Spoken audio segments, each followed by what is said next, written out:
সুপ্রিয় দর্শক, স্বাগতম জানাচ্ছি সর্বশেষ আপডেট বাংলা সংবাদে। শুরুতে জানিয়ে দেব সংবাদ শিরোনাম, এরপর থাকছে বিস্তারিত। শুরুতেই জানিয়ে দেব তারিকের হাত ধরেই ফিরবেন হাসিনা, বাংলাদেশ জুড়ে বিরাট জল্পনা। বিস্তারিত থাকছে প্রতিবেদনে। এদিকে লস টানতে টানতে কাহিল, তবুও অবৈধ বিএনপি সরকারের টনক নড়ে না। বিস্তারিত থাকছে প্রতিবেদনে। আরও জানিয়ে দেব হামি মরছে শিশু, মাঠে কাঁদছে কৃষক, স্ত্রীর হাত ধরে ঘুরছেন তারেক। বিস্তারিত থাকছে প্রতিবেদনে। এদিকে নিউ ইয়র্কে মুক্ত গণমাধ্যম দিবসে মানববন্ধন, বাংলাদেশে আটক সাংবাদিকদের নিঃশর্ত মুক্তি দাবি। বিস্তারিত থাকছে প্রতিবেদনে। আরও জানিয়ে দেব আওয়ামী লীগের কার্যক্রম নিষিদ্ধের আইন পাশ বাংলাদেশে, হাসিনার দলের বিরুদ্ধে কঠোর অবস্থান তারেকের। বিস্তারিত থাকছে প্রতিবেদনে। এদিকে বাংলাদেশি গণতন্ত্র ও বাক স্বাধীনতা নিয়ে ৮ ব্রিটিশ এমপির উদ্বেগ। বিস্তারিত থাকছে প্রতিবেদনে। আরও জানিয়ে দেব নারায়ণগঞ্জে সন্ত্রাসীদের হামলায় র্যাবের ৩ সদস্য আহত। বিস্তারিত থাকছে প্রতিবেদনে। আরও জানিয়ে দেব রূপগঞ্জে পুলিশকে অবরোধ করে আটক যুবদল নেতাকে ছিনতাই। বিস্তারিত থাকছে প্রতিবেদনে। এদিকে আমিরাতে বন্দরে হামলায় আগুন, যুক্তরাষ্ট্রকে দায়ী করল ইরান। বিস্তারিত থাকছে প্রতিবেদনে। এবং সর্বশেষ জানিয়ে দেব হরমুজে শেষ হচ্ছে মার্কিন দাপট। বিস্তারিত থাকছে প্রতিবেদনে। সুপ্রিয় দর্শক, এতক্ষণ শুনছিলেন সংবাদ শিরোনাম, এবারে শুনবেন বিস্তারিত। তার আগে ভিডিওটি ভালো লাগলে এবং সর্বশেষ আপডেট নিউজ পেতে চ্যানেলটি সাবস্ক্রাইব করুন। বর্তমানে বাংলাদেশের প্রতিটি প্রান্তে কান পাতলে শোনা যাবে একটি মাত্র দলের কথা। দলটির নাম আওয়ামী লীগ। আজ প্রায় ১.৫ বছরের বেশি সময় ধরে দলটির সঙ্গে জাতীয় রাজনীতির সম্পর্ক নেই। শেখ হাসিনা রয়েছেন দিল্লিতে। অনুমান করা হচ্ছে তার আমলের স্বরাষ্ট্রমন্ত্রী আসাদুজ্জামান খান কামালও রয়েছেন সেখানে। দেশের বহু নেতা কোথাও না কোথাও আত্মগোপন করে রয়েছেন। হাসিনা চলতি মাসের গোড়ার দিকে দলের বেশ কয়েকজন শীর্ষ নেতার সঙ্গে ভার্চুয়াল বৈঠক করেন। সেই বৈঠকে তিনি তাদের মাঠে নামার নির্দেশ দেন। উদ্দেশ্য স্থানীয় সরকার নির্বাচন। সূত্রে পাওয়া খবর উদ্ধৃত করে একটি গণমাধ্যমে দাবি করা হয়েছে, হাসিনা দেশে ফিরতে মানসিকভাবে প্রস্তুত, অপেক্ষা করছেন মাহেন্দ্রক্ষণের। কোনো কোনো প্রান্ত থেকে বলা হচ্ছে, হাসিনাকে দেশে ফেরাতে প্রধানমন্ত্রী তারেক রহমান নিজে উদ্যোগ নিয়েছেন। আওয়ামী লীগের কার্যক্রমের উপর নিষেধাজ্ঞা জারি করে ইউনূস সরকার। তাকে হাতিয়ার করে বাংলাদেশ নির্বাচন কমিশন দলটির প্রতীক ফ্রিজ করে দেয়। ফলে ত্রয়োদশ জাতীয় সংসদ নির্বাচনে তারা প্রতিদ্বন্দ্বিতা করতে পারেনি।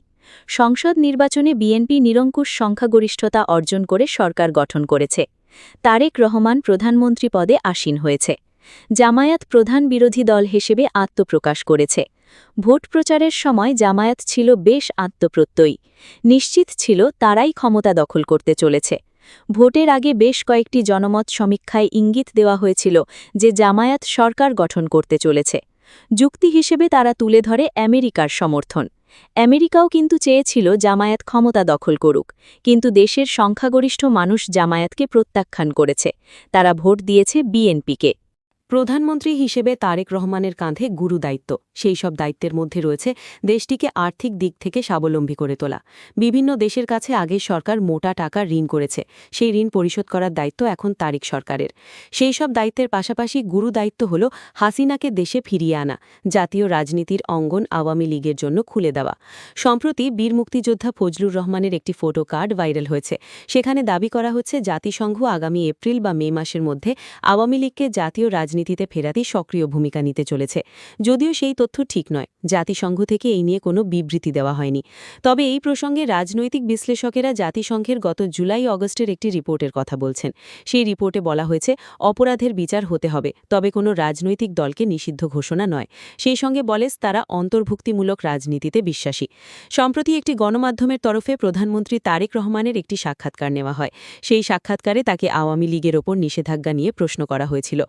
তারেক তার জবাবে দলটির নাম উচ্চারণ করেননি, তবে জানিয়ে দেন তিনি কোনো রাজনৈতিক দলকে নিষিদ্ধ ঘোষণার পক্ষপাতী নন।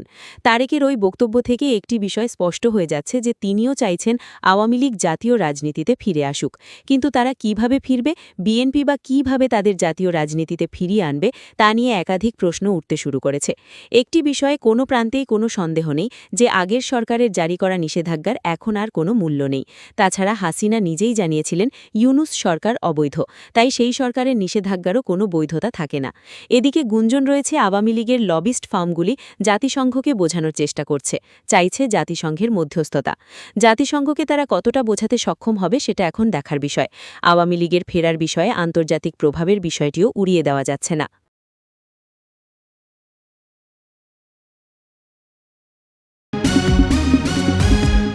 নোয়াখালীর বাবলু সাহেব প্রতিদিন সকাল 10টায় তার কারখানা খোলেন।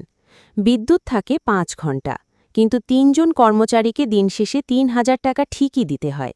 কাজ হয় 3,000-এর কম। লোকসান গুনতে গুনতে তার অবস্থা কাহিল।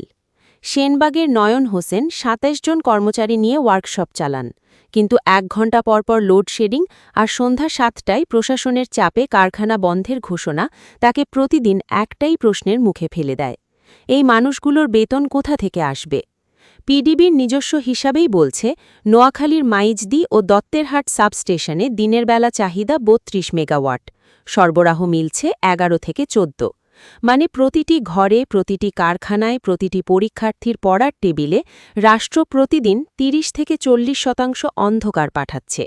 এটা স্বীকার করতে কর্মকর্তাদের কোনো লজ্জা নেই, কারণ তাদের উপরে যে সরকার বসে আছে তাদেরও কোনো জবাবদিহির বালাই নেই। এই বিএনপি সরকার গত ফেব্রুয়ারির 12 তারিখে ক্ষমতায় এসেছে। কিভাবে এসেছে সেটা এখন আর কারও অজানা না। দেশের প্রধান রাজনৈতিক দলগুলোকে বাইরে রেখে জনগণের বড় একটা অংশ যে ভোটে যায়নি, সেই ভোটের মাধ্যমে। তারপরও দাবি করা হচ্ছে এটা গণতান্ত্রিক সরকার, জনগণের সরকার। কিন্তু যে সরকার জনগণের, সে সরকার কি জনগণের কারখানায় বিদ্যুৎ দিতে পারে না? সমস্যাটা কিন্তু শুধু বিদ্যুৎ না, সমস্যা হলো ক্ষমতায় থাকা মানুষগুলো আসলে এই বাবলু বা নয়নদের যন্ত্রণাটাকে যন্ত্রণা মনেই ভরে না। না হলে মাসের পর মাস, বছরের পর বছর একই অবস্থা চলতে পারে না। গৃহিণী সুলপানা রাজিয়া বলছেন, 24 ঘণ্টায় 8 থেকে 10 ঘণ্টা বিদ্যুৎ থাকে না। সন্ধ্যার পর বাচ্চারা পড়ার টেবিলে বসতে চায় না। সেনবাগের প্রাথমিক বিদ্যালয়ের শিক্ষক 7 ঘণ্টায় 3 ঘণ্টা বিদ্যুৎ পেয়েছেন। এসএসসি পরীক্ষার্থীরা গরমে পড়তে পারছে না। এগুলো কি রাষ্ট্রের কাছে পৌঁছাচ্ছে না? পৌঁছাচ্ছে, কিন্তু তাতে কিছু যায় আসে না। এই দলটির জন্ম সেনানিবাসের ভেতরে, একজন সামরিক শাসকের হাত ধরে। সেই শুরু থেকেই এই দলের সঙ্গে সাধারণ মানুষের সংসারের দূরত্বটা তৈরি। ক্ষমতায় এসেছে বারবার, কিন্তু বিদ্যুৎ সংকট, লোডশেডিং, শ্রমিকের বেতন, গরিব মানুষের কারখানা, এগুলো কখনো তাদের মূল আলোচনায় আসেনি। এবারও আসেনি। মন্ত্রিসভায় যারা বসে আছেন তাদের কেউ কি একবার হিসেব করেছেন দেশ যখন প্রাকৃতিক দুর্যোগ আর মহামারীর দ্বিমুখী সংকটে জর্জরিত, তখন সামাজিক যোগাযোগ মাধ্যমে আলোচনার কেন্দ্রবিন্দুতে প্রধানমন্ত্রী ও বিএনপি চেয়ারম্যান তারেক রহমানের একটি ব্যক্তিগত মুহূর্ত। একদিকে অকাল বন্যায় ফসলের ক্ষতি দেখে কৃষকের মৃত্যু এবং হামে শত শত শিশুর প্রাণহানি ঘটছে, অন্যদিকে সিলেটে স্ত্রীর হাত ধরে বৃষ্টিতে ভেজা তারেক রহমানের ছবি বিএনপির নেতাকর্মীদের মাঝে তৈরি করেছে এক অদ্ভুত উন্মাদনা। সিলেটে হজরত শাহজালাল এর মাজার জিয়ারত শেষে বের হওয়ার সময় একটি ছবি আজ সোশ্যাল মিডিয়া দখল করে নিয়েছে। ছবিতে দেখা যাচ্ছে বৃষ্টি ভেজা দিনে কোনো প্রোটোকল ছাড়াই নিজে ছাতা ধরে স্ত্রী ডাক্তার জুবাইদা রহমানের হাত ধরে হাঁটছেন তারেক রহমান। ভাইরাল হওয়া এই রোম্যান্টিক ছবির বিপরীতে দেশের কৃষি খাতের চিত্রটি অত্যন্ত ভয়াবহ। আজ সকালে ব্রাহ্মণবাড়িয়ার নাসিরনগরে নিজের আবাদ করা 6 বিঘা জমি পাহাড়ি ঢলে তলিয়ে যেতে দেখে হৃদরোগে আক্রান্ত হয়ে মারা গেছেন কৃষক আহাদ মিয়া, 55 বছর। শ্রমিকের মজুরি দিয়ে ধান কাটার স্বপ্ন দেখা এই কৃষকের মৃত্যু অকাল বন্যার এক মর্মান্তিক দলিল। সুনামগঞ্জ, সিলেট ও নেত্রকোনার বিস্তীর্ণ বোরো ধান এখন পানির নিচে, যা কৃষকদের নিঃস্ব করে দিচ্ছে। দেশজুড়ে 2026 সালের শুরু থেকে চলা হামের প্রাদুর্ভাব ভয়াবহ রূপ নিয়েছে। সরকারি হিসেব অনুযায়ী গত 1.5 মাসে 42,000-এর বেশি মানুষ আক্রান্ত হয়েছে এবং প্রায় 276 শিশুর মৃত্যু হয়েছে। মহামারীর এই মরণ কামড়ে যখন হাসপাতালগুলোতে মায়েদের আহাজারি চলছে, তখন শীর্ষ নেতৃত্বের ব্যক্তিগত জীবন নিয়ে এই অতি উচ্ছ্বাস সচেতন মহলে মিশ্র প্রতিক্রিয়া সৃষ্টি করেছে। একদিকে সিলেটে বৃষ্টি ভেজা বিকেলে প্রধানমন্ত্রীর রোম্যান্টিক পদচারণা, অন্যদিকে বন্যার পানিতে কৃষকের স্বপ্নভঙ্গ আর মহামারীতে শিশুর লাশ, এই দুই ভিন্নধর্মী চিত্র আজ বাংলাদেশকে এক অদ্ভুত বাস্তবতার মুখোমুখি দাঁড় করিয়েছে। সোশ্যাল মিডিয়ায় প্রশংসার জোয়ার থাকলেও প্রশ্ন উঠছে, সংকটাপন্ন দেশের সাধারণ মানুষের কান্নার চেয়ে কি একটি ব্যক্তিগত ছবিই বড় হয়ে উঠল? সোশ্যাল মিডিয়ায় তারেক রহমানের ছবি নিয়ে বিএনপির উৎসব মুখর পরিবেশ থাকলেও সচেতন মহলে প্রশ্ন উঠেছে বাস্তব পরিস্থিতি নিয়ে। যেখানে দেশের একাংশ বন্যায় ফসল হারাচ্ছে এবং শিশুরা মহামারীতে মারা যাচ্ছে, সেখানে রাজনৈতিক নেতৃত্বের ব্যক্তিগত জীবন নিয়ে এই অতি উচ্ছ্বাস কতটা যৌক্তিক? বিশ্ব মুক্ত গণমাধ্যম দিবস উপলক্ষে নিউ ইয়র্কে প্রবাসী গণমাধ্যম কর্মীরা মানববন্ধন ও প্রতিবাদ সমাবেশ করেছেন। বাংলাদেশে আটক সাংবাদিকদের নিঃশর্ত মুক্তি এবং সাংবাদিকদের বিরুদ্ধে দায়ের করা মিথ্যা মামলা অবিলম্বে প্রত্যাহারের দাবি জানানো হয় এই কর্মসূচি থেকে। সমাবেশের সাথে একাত্মতা প্রকাশ করে সাংবাদিক নেতৃবৃন্দ আসন্ন ঈদুল আজহার আগেই জেলে আটক সাংবাদিকদের মুক্তি ও অন্যান্য সাংবাদিকদের বিরুদ্ধে দায়েরকৃত মামলা প্রত্যাহারের জোর দাবি জানান। রোববার ৩ মে বিকেলে নিউ ইয়র্কের জ্যাকসন হাইটসের ডাইভার্সিটি প্লাজায় আয়োজিত এই কর্মসূচিতে নিউ ইয়র্ক জার্নালিস্ট কমিউনিটির ব্যানারে অংশ নেন প্রবাসী সাংবাদিকরা। র্যালির সামনে প্রদর্শিত ব্যানারে প্রবীণ সাংবাদিক শাহরিয়ার কবির, ভোরের কাগজ সম্পাদক শ্যামল দত্ত, ৭১ টেলিভিশনের এমডি সাংবাদিক মোজাম্মেল বাবু এবং সাংবাদিক দম্পতি ফারজানা রূপা ও শাকিল আহমেদের ছবি স্থান পায়।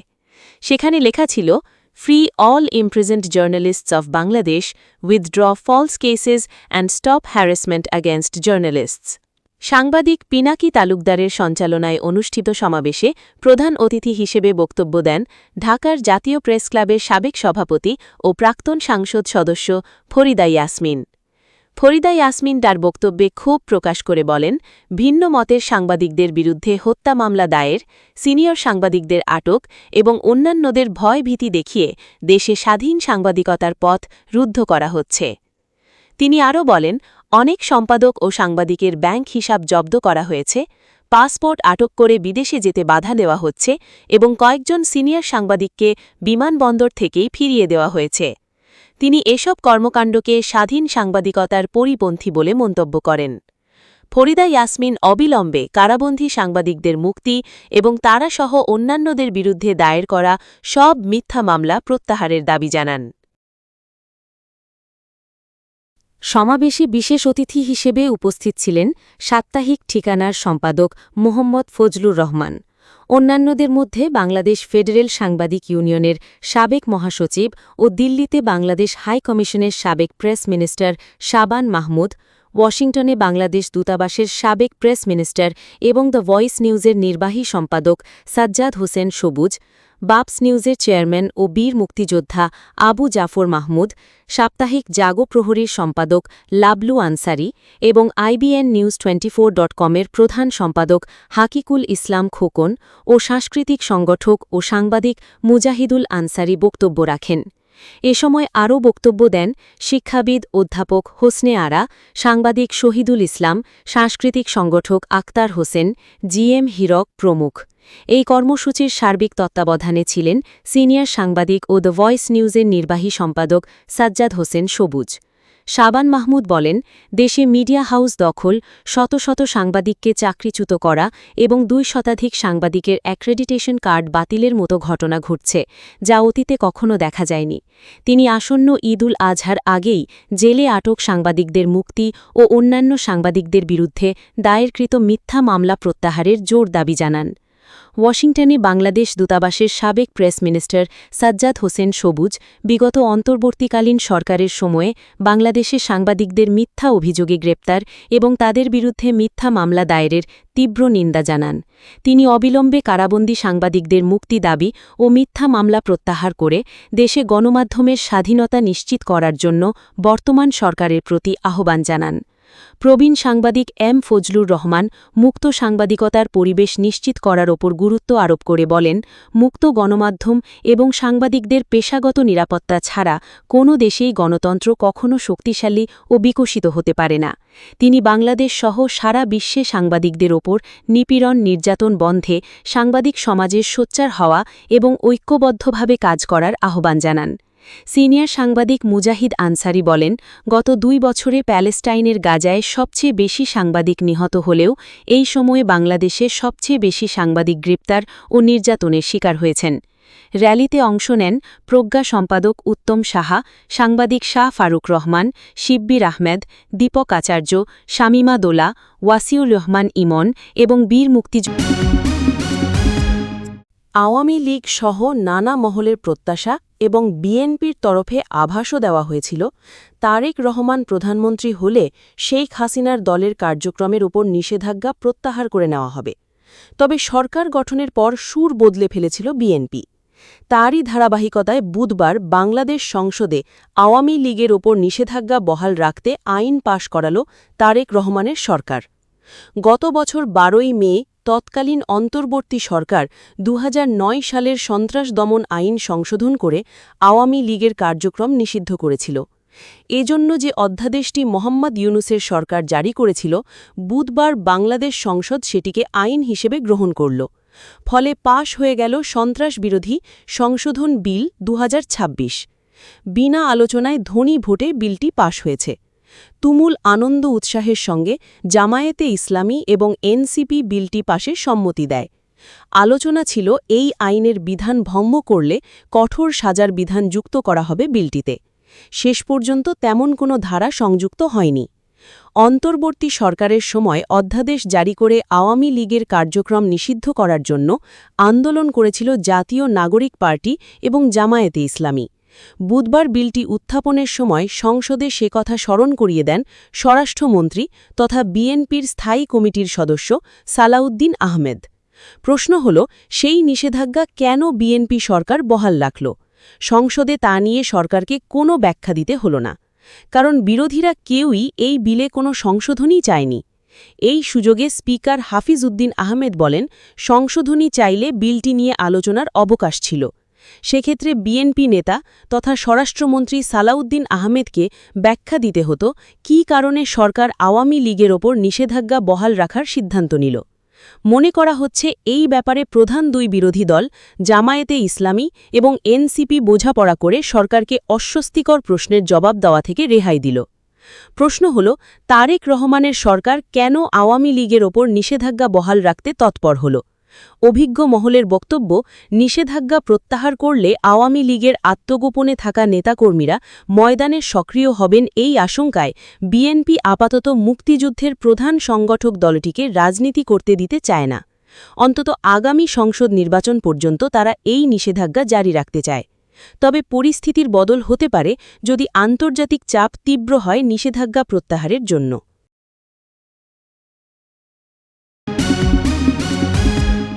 বাংলাদেশের গণতন্ত্র ও বাকস্বাধীনতা নিয়ে উদ্বেগ জানিয়েছে 8 জন ব্রিটিশ সংসদ সদস্য। লন্ডনের হাউস অব কমন্সের 19 নম্বর কমিটি রুমে গত সোমবার 13 এপ্রিল বাংলাদেশের বর্তমান রাজনৈতিক পরিস্থিতি, গণতন্ত্র এবং গণমাধ্যমের স্বাধীনতা নিয়ে এক বিশেষ আলোচনা সভা অনুষ্ঠিত হয়।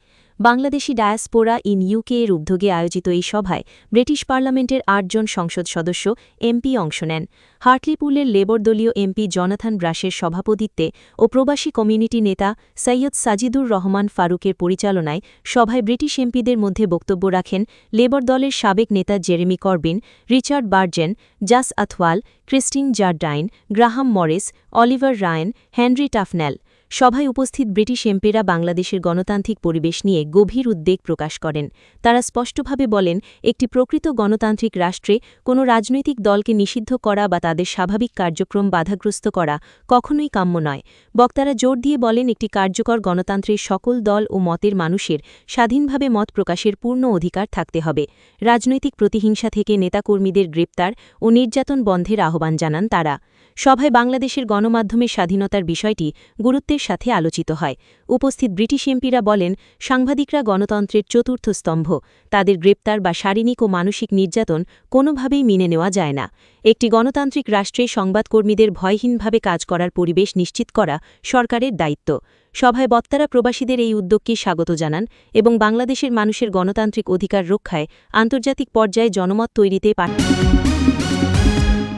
নারায়ণগঞ্জ শহরের বোয়ালিয়া খাল এলাকায় অভিযান করতে গিয়ে হামলার শিকার হয়েছে র্যাব ১১-র সদস্যরা। এ ঘটনায় র্যাবের ৩ জন সদস্য গুরুতর আহত হয়েছেন। মঙ্গলবার দুপুর ১২টার দিকে শহরের ১৪ নম্বর ওয়ার্ডের বোয়ালিয়া খাল এলাকায় এ ঘটনা ঘটে। আহত র্যাব সদস্যরা হলেন কনস্টেবল ইব্রাহিম, মাহি ও লেন্স নায়েক নাজিবুর। প্রত্যক্ষদর্শীরা জানান, সকালে র্যাবের গোয়েন্দা শাখার ৫ থেকে ৬ জন সদস্য বোয়ালিয়া খাল এলাকায় অভিযান চালান। এ সময় স্থানীয় সন্ত্রাসীরা অস্ত্র নিয়ে র্যাব সদস্যদের ধাওয়া করে।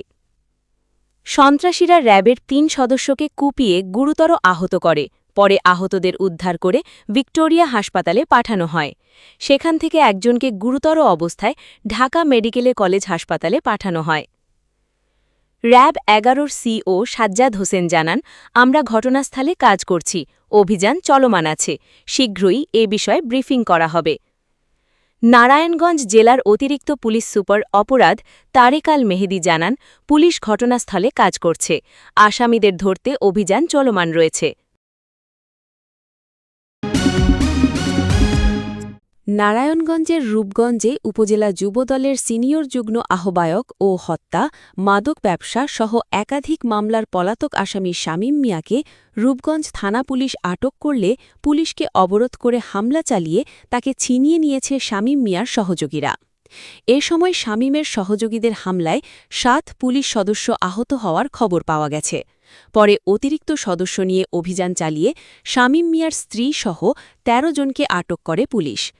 জেলা পুলিশের সিনিয়র সহকারী পুলিশ সুপার মেহেদি ইসলাম জানান, রুটিন অভিযানের সময় সোমবার রাতে উপজেলার চনপাড়া পুনর্বাসন কেন্দ্র এলাকা থেকে মাদক ব্যবসায়ী ও হত্যা মামলার আসামি শামীম মিয়াকে আটক করে রূপগঞ্জ থানা পুলিশের একটি দল। রাত ২:৩০টার সময় আটককৃত শামীম মিয়াকে নিয়ে রওনা হলে শামীম মিয়ার বাহিনী পুলিশকে অবরোধ করে ফেলে। এ সময় তারা পুলিশের ওপর হামলা করে শামীম মিয়াকে পুলিশের কাছ থেকে ছিনিয়ে নেয়। শামীম বাহিনীর হামলায় ৭ পুলিশ সদস্য আহত হয়। শামীম মিয়ার ছিনিয়ে নেওয়ার খবর পেয়ে রূপগঞ্জ থানা ও জেলা পুলিশের অতিরিক্ত সদস্য নিয়ে চনপাড়ায় অভিযান চালিয়ে শামীম মিয়ার স্ত্রী সাথী আক্তার সহ ১৩ জনকে আটক করা হয়েছে। রূপগঞ্জ থানার ভারপ্রাপ্ত কর্মকর্তা ওসি AHM সালাউদ্দিন জানান, শামীম মিয়া চনপাড়া পুনর্বাসন কেন্দ্রের আব্দুল খালেদের ছেলে। তার বিরুদ্ধে হত্যা, মাদক ব্যবসা ও ডাকাতির ১ ডজন মামলা রয়েছে। আটককৃত ১৩ জনকে নারায়ণগঞ্জ জেলা আদালতে পাঠানো হয়েছে। শামীম মিয়াকে আটকের জন্য অভিযান চলছে। সংযুক্ত আরব আমিরাতের ফুজাইরা বন্দরে ড্রোন হামলায় আগুন ধরে যাওয়ার ঘটনাটি ইরানের পরিকল্পিত কোনো হামলা নয় বলে জানিয়েছেন দেশটির একজন কর্মকর্তা। এই ঘটনার জন্য যুক্তরাষ্ট্রের দুঃসাহসিকতাকে দায়ী করেছেন তিনি। মঙ্গলবার নাম প্রকাশে অনিচ্ছুক ইরানের সামরিক বাহিনীর ওই কর্মকর্তা এই তথ্য জানিয়েছেন। ইরানের রাষ্ট্রায়ত্ত বার্তা সংস্থা IRIB-কে ওই কর্মকর্তা বলেছেন, উল্লিখিত তেল স্থাপনাগুলোতে হামলার কোনো পূর্ব পরিকল্পিত কর্মসূচি ইসলামী প্রজাতন্ত্র ইরানের ছিল না। যা ঘটেছে তা মূলত মার্কিন সামরিক বাহিনীর দুঃসাহসিকতার ফল, যার লক্ষ্য ছিল হরমুজ প্রণালীর সংরক্ষিত জলপথ দিয়ে অবৈধভাবে জাহাজ চলাচলের পথ তৈরি করা। তিনি বলেন, এজন্য মার্কিন সামরিক বাহিনীকে জবাবদিহি করতে হবে। মার্কিন কর্মকর্তাদের অবশ্যই কূটনৈতিক প্রক্রিয়ায় শক্তি প্রয়োগের অনুচিত প্রথা বন্ধ করতে এবং এই সংবেদনশীল তেল সমৃদ্ধ অঞ্চলে সামরিক দুঃসাহসিকতা থামাতে হবে।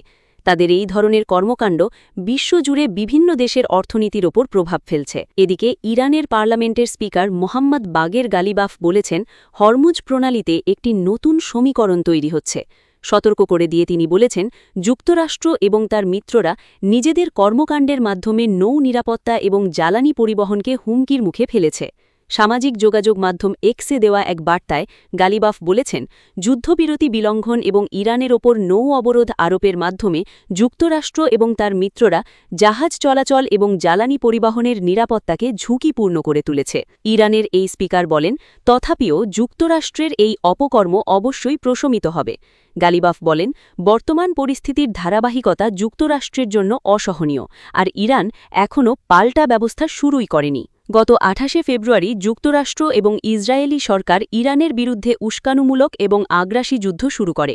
যুদ্ধের শুরুর দিকে মার্কিন ইসরায়েলি হামলায় ইরানের তৎকালীন ইসলামী বিপ্লবের নেতা আয়াতুল্লাহ সৈয়দ আলী খামেনি এবং কয়েকজন জ্যেষ্ঠ সামরিক কর্মকর্তা নিহত হন।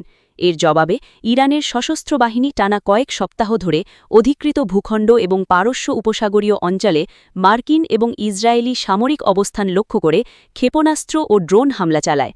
40 দিনব্যাপী 100 দফার এই পাল্টা হামলায় ব্যাপক ক্ষয়ক্ষতি হয়। হরমুজ প্রণালীতে মার্কিন যুক্তরাষ্ট্র ও তার মিত্রদের অশুভ শক্তি বা দাপট কমে আসবে বলে মন্তব্য করেছেন ইরানের পার্লামেন্ট স্পিকার মোহাম্মদ বাগের গালিবাফ।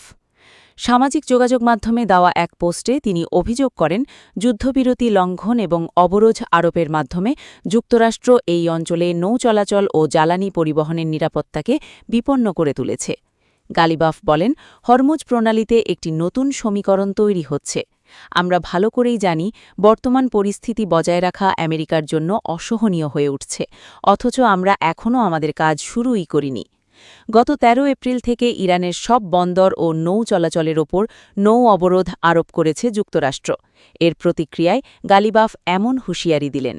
এদিকে গত সোমবার মার্কিন president Donald Trump project freedom নামে একটি নতুন নৌ মিশনের ঘোষণা দিয়েছেন। এই মিশনের লক্ষ্য হল ইরানের কার্যকর নিয়ন্ত্রণে থাকা কৌশলগত গুরুত্বপূর্ণ হরমুজ প্রণালী খুলে দেওয়া।